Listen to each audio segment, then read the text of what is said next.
Bonjour, toujours dans la série un petit peu reconnaissance de végétaux, puisque là, juillet, c'est l'époque des floraisons, de plantes qui m'intéressent. Et je répète, des plantes faciles, moi c'est ce que je vous conseille, des plantes nectarifères et qui se ressèment toutes seules. Une plante que j'ai déjà semée avec vous, mais que vous n'avez pas vue en floraison, c'est une sauge.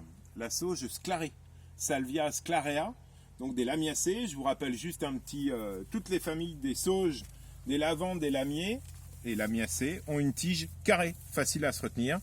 D'accord, les sauges, vous voyez bien, on a des angles, ont la tige carrée.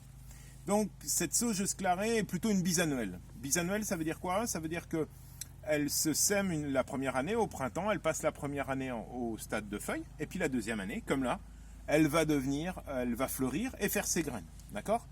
Et au bout de 2 ans, donc là cet automne, elle va mourir, et ainsi de suite tous les 2 ans. D'où l'importance d'avoir des plants à droite et à gauche dans votre jardin pour avoir une succession de fleurs. Donc cette sauge clarée, elle m'intéresse à plusieurs titres.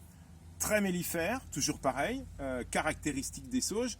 Donc vous voyez sa fleur, la fleur est très particulière, puisque vous avez à la fois des bractées, une espèce de fausses feuilles qui font comme des fleurs, mais qui attirent l'insecte, et puis la vraie fleur, très caractéristique des lavandes et des lamiers, avec un étendard en haut, là-haut, les 2 petits étamines, et puis comme une lèvre ici, où les insectes vont venir se poser. Donc ça, c'est des plantes qui sont faciles à vivre, faciles à cultiver.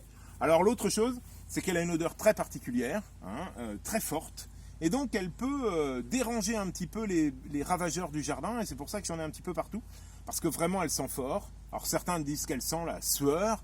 Bon, c'est une odeur très particulière, mais qui va nous permettre à la fois d'attirer des pollinisateurs, et puis de repousser de nombreux ravageurs. N'oubliez pas, la sauge sclarée, on la trouve chez certains grainetiers, et vous trouverez aussi très souvent des graines en échange. Voilà. Je vous invite, on va aller voir dans un autre coin du jardin, je vais vous la montrer en association. A tout de suite.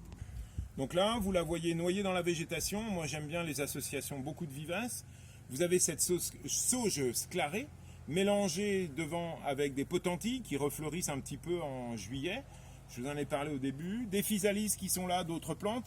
Mais je ne veux pas détailler ces autres plantes, je veux simplement vous montrer celle-là qui, avec son violet vieux rose, passe très bien dans un massif un petit peu fouillis. Donc, j'insiste, n'oubliez pas la sauge sclarée, donc de la famille des lamiacées, qui est une plante très intéressante. On se retrouve à un autre coin du jardin, je vais vous montrer comment on récupère ces graines. Donc pour ramasser les graines, on se retrouve ici. Là, vous avez une fleur qui est en pleine floraison, et là, vous avez une fleur fanée. D'accord ? En général, il faut qu'elle soit un petit peu plus sèche que ça. Mais vous voyez ce que j'ai dans les doigts, c'est cette fleur fanée, vous la voyez à l'intérieur. Il y a toutes ces graines qui sont vertes, bien vert tendre. Là, elle n'est pas mûre.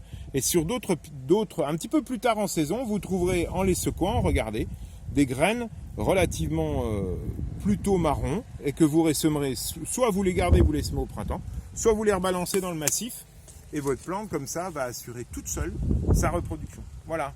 À bientôt. Ah oui, j'ai oublié. La sauge sclarée, c'est plutôt des sols secs. Plutôt sol sec, pierreux, séchant. C'est pour ça que balancez-la dans vos graviers, elle va repousser.